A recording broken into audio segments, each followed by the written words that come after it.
of people, a lot of Christians, who believe that God intervenes in the lives of humans on a very regular basis, that God breaks the laws of physics and science under which he created this world to function in order to change minute details, or that God manipulates people to change what they're going to do or not do. We see this constantly in what is taught in church, as well as what's in the content of prayers. You see the basketball team praying for God to let them win. You have people who are driving somewhere and it's like, please God, let me get there in time, as if they expect God to suspend or elongate time in order for them to get from point A to point B in a much faster fashion. You see it in prayers for people who are praying for healing, praying that God will bless this person or that God will change that person's decisions and make them make wiser decisions. And I can understand this because the Old Testament is filled with amazing stories where fire pillars descend to earth and kings' hearts are hardened. Now, there's also other people, other Christians, who believe that God is not an interventionist God. They believe that God created this world how he wanted it to work, with laws of physics and growth and change all a foundational part of it. And part of that growth and dynamic change is going to include viruses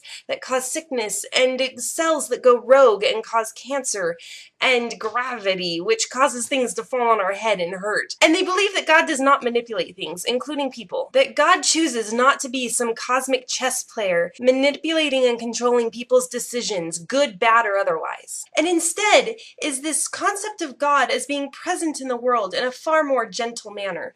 That God is standing somewhere in the distant future, enticing and inviting and nudging all of creation, including humanity, into a future that is more dynamic and diverse and beautiful than we could ever possibly imagine. So it seems to me that the first view is a lot more egocentric, where we're asking God to manipulate everything else around us, including people, in order to serve what we need, whether that be from getting the perfect parking spot when we're late, to asking for something that really truly might be good asking for, like healing, or for a job so that I can pay my bills. Whereas the second view seems to be less about me and more about what God sees the world needing, and I, as part of the world, am included in this.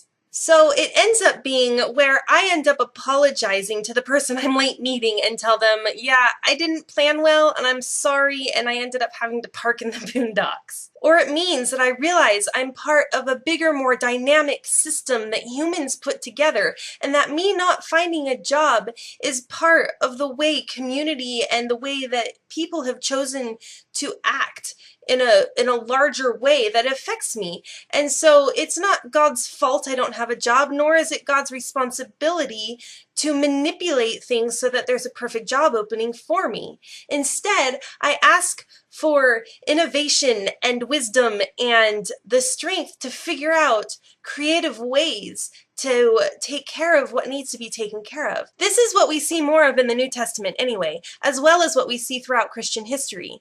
This is one of the driving forces behind the prayers of confession that we see in the Catholic Church, where a person says, God, I screwed up, I am so sorry. Or what the church fathers and mothers would pray when they said, Lord, make me an instrument of your peace. And this is exactly what Jesus taught communities to pray, to try to live into the kingdom of love, to seek wisdom, and to practice self-discipline. So now the question is, which is it? Does God intervene when we ask? Or does God not intervene out of respect for what he created, including our own free will? I don't know. Maybe both, maybe neither. I know I do tend towards the second view, which honestly makes prayer all that much more powerful in my mind. When my prayers cease to be about manipulating the things around me and instead becomes about changing my own self, then the prayers actually become deeper and more pregnant with the possibility of making some real change in this world. It's so much easier to ask God to change someone else, or to ask for abstract ideals like healing or protection or blessings. It is so much harder to acknowledge my own bad decision making, or to be open to forgiving those who have hurt me, as well as asking for forgiveness from those who I've hurt. It is so much harder to allow myself to become aware of my deepest hurts and motivations and turmoil and fears. So this is what I think prayer is. I think prayer is when I quiet myself long enough to become aware of God's presence. Prayer Prayer is that space and time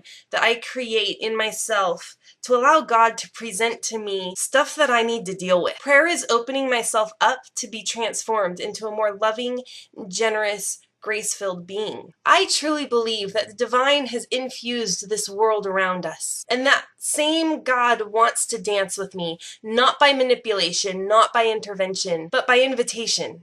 So thanks for watching. If you liked it, please share it with other people. You can subscribe to the YouTube channel, Tangled Faith, or you can go over to tangledfaith.com where I have more stuff, things that I've written, stuff that I like to share. And have a great day. Bye.